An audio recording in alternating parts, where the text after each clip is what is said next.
Hey everybody, this is Jim at SP500chart.com. It is about 6:30 on Sunday evening here on the East Coast of the United States. It is November 4th, 2012, and we're going to take a look at what happened last week in the U.S. markets using the S&P 500 as our bellwether. And but before we do that, and we're going to take a look at what happened on Friday. This is kind of an interesting chart. And I'll show you why. Before we take a look at it, though, I just want to remind you that the website and this video are for educational purposes only, and that nothing stated at the site or in the video is intended to be used as investment advice. Look, I can draw lines on charts, but you have to draw your own conclusions from your own research.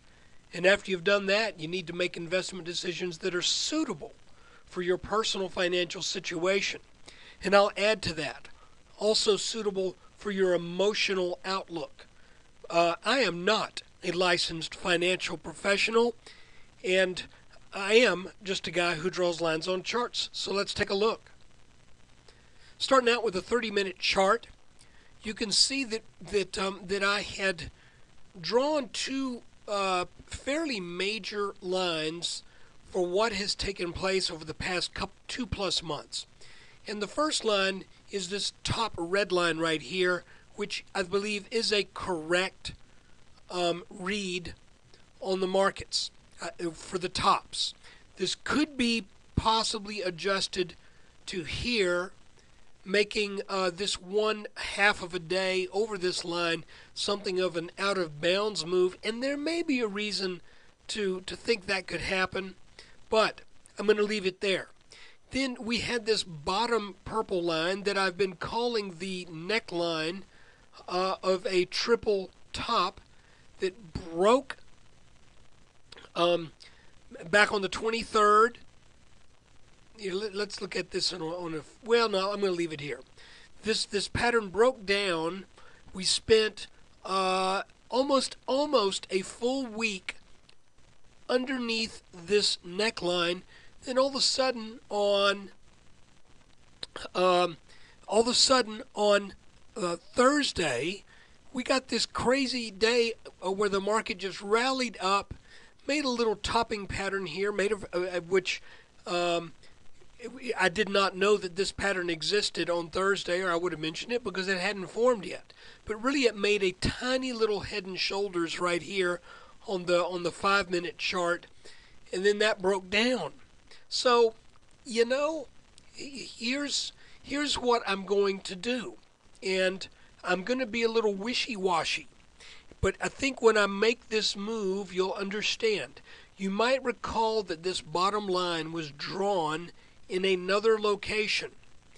And even though it seems to sort of work with what's been going on here, there's no good explanation for this move over this purple line and then a move back underneath it. So I'm going to make a small adjustment. I'm going to go back to the original way I had this bottom line drawn. And that was like this. Now you might say, well, that's not a huge difference, and it really isn't. But I'll show you what the difference is. The difference is, instead of us having this breakdown that happened, let me go back to the other version.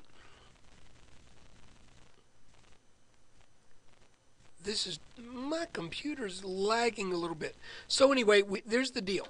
If this is the correct line, then we came down to it, rallied back, came down to it, bounced up, then fell hard. Okay? And on falling hard, really gapped underneath this line. Okay? If we move it to here,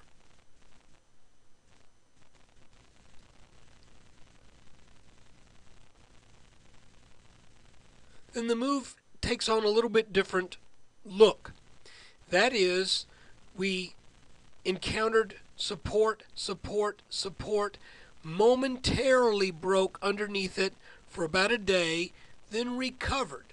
Now what's interesting here is that the degree that the S&P fell underneath this line back on the 12th was almost exactly the same degree that the S&P failed to meet this top line on the 18th.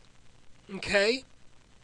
So then we come back down, kind of bounce around this line, break it, back test, right back to that, to the original neckline of this pattern, then sold down hard. Then went back and forth for a few days, rallied back, came back to that neckline, and then started to sell back down again. So, I'm having a hard time making up my mind, honestly. I think you might ought to maybe apply your thoughts to this process if you've been doing this for a while, or if you've been following these chart methods for a while. I'm sure you've got some ideas of your own. But I just point that out. I'm going to leave this here because that was the last line that we got to touch on that then created some selling pressure. And it wasn't a ton amount of pressure, but you can see that's a pretty ugly candle. If we look at this on a daily chart and zoom in on it, what we basically ended up with is a move above this big white candle, and then if this had opened up high here, that would have been kind of almost, not quite, but almost a bearish engulfing candle. Instead, that just doesn't look too swift to me. This looks like a pretty it looks like a weak candle closing very near the bottom of the daily range. Looking back on it on a 30-minute chart, if we look at what happened throughout the week in general, we came into the week on the 22nd hanging, not on the 22nd, what am I talking about? Came into the week on, why is my chart doing that?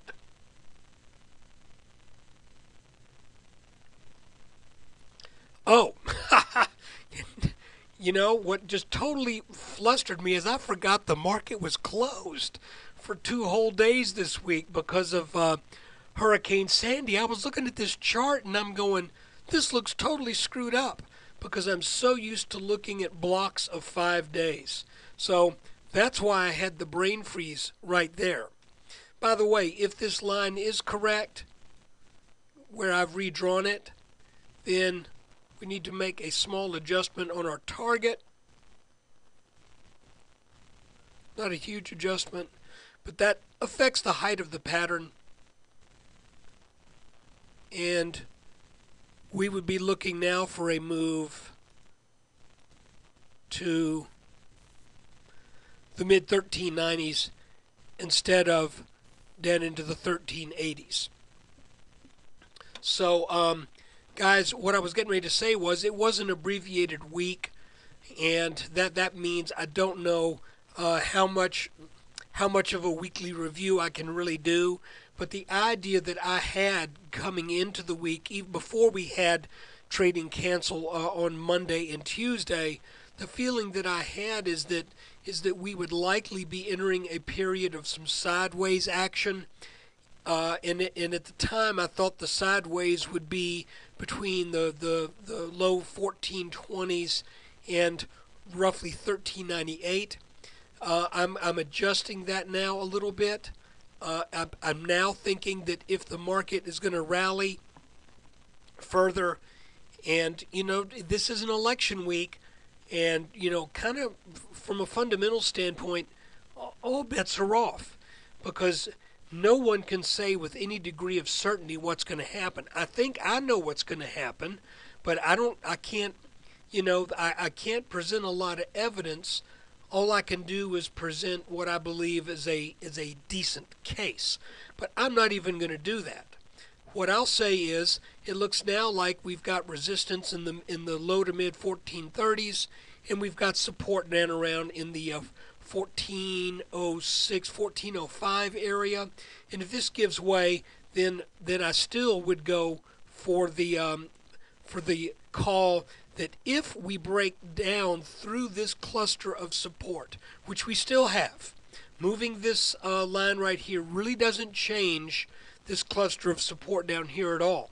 If we go through this, there's almost air, just a vacuum, as I see it, from the 1400 area down to the 1320s.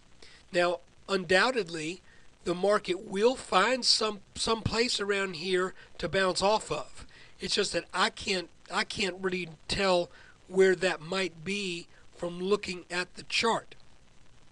So if we look again at that 5-minute chart, I was mentioning the little head and shoulders.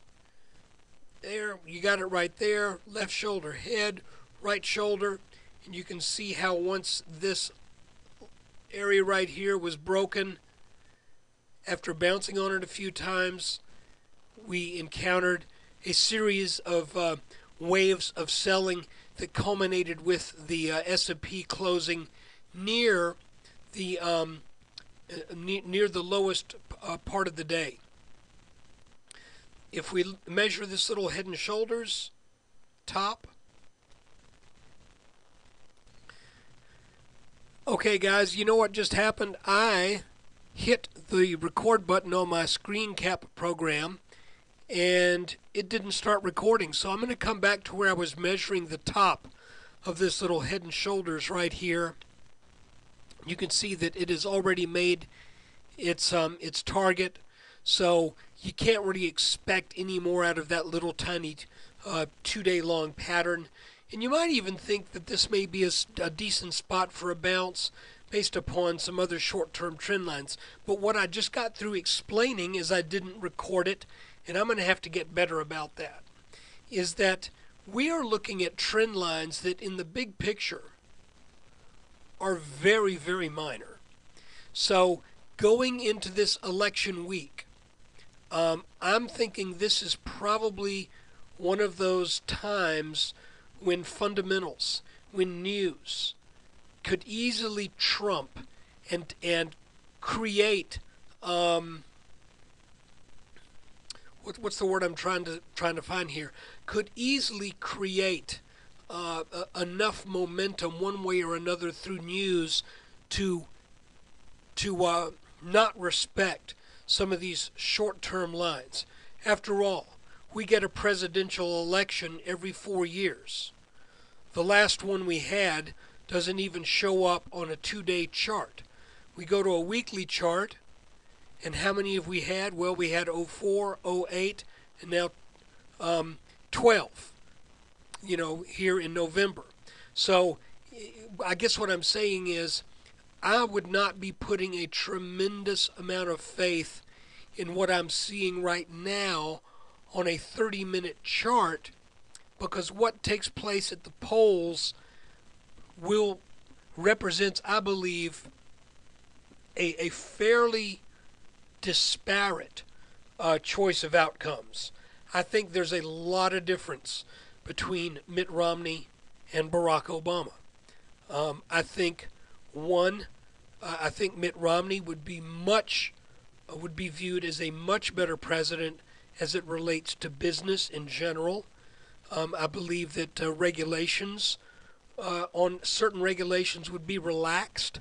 I believe that there would be a move, as he says, towards energy independence. I believe that would have an effect on the markets. And but I mean, it would take some time. By the way, as we've been looking at the past number of weeks as a possible setup of a head and shoulders, this little rally that we got on Thursday, and this move back to this adjusted line, you now can see how that might play much more nicely into the possibility that is what could be setting up. So guys, that is that's the video, the weekly review, and the look at this past week, even though it was only 3 days of trading. I just want to say one more thing. I'll be honest with you, I'm a political junkie, but I try to keep politics out of the website because I know that of the subscribers that I've got, of the people who just come to the website for the free material, I know that we've got a good cross section of political leanings. But I do want to encourage you to take time out this week and to vote. And if you are a U.S. citizen and you're registered to vote, by all means, exercise that right. But I want to ask you to do one thing. I want to ask you to exercise your vote, not by thinking about what might be good for your personal pocketbook, but I would encourage you to think, what would be good for this country? What would be good for the next generation and the generation after that? I have a personal feeling that selfishness at the polls eventually leads to very bad outcomes. So I want to ask you to vote on principle, not on what's in it for you.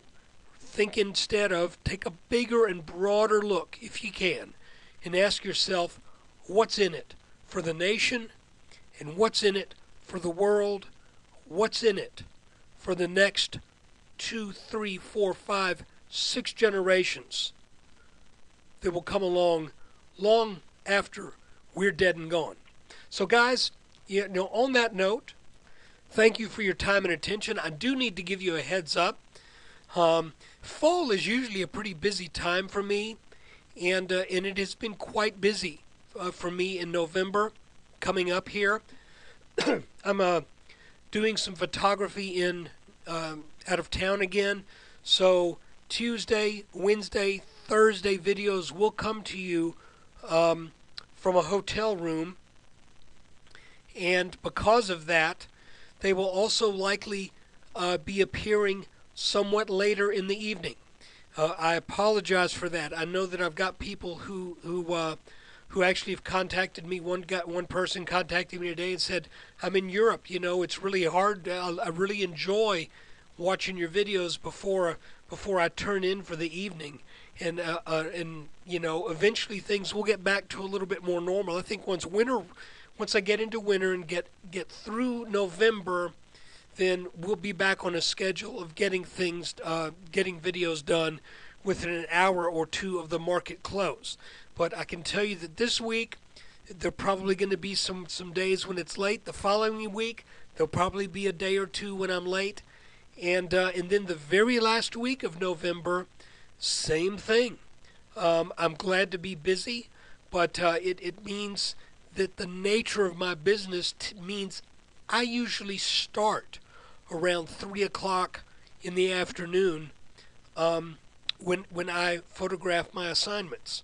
I shoot architecture, so it's just the way it is. But anyway, I will get a video done on the road. They're just going to be later than what I would like, and I know that they would be later than what you would like too. Let's see how this next month goes, and hang in there with me throughout the end of November, because I believe December, January, and February things are going to start looking a lot more like they have in months in the past. But thanks again for your support.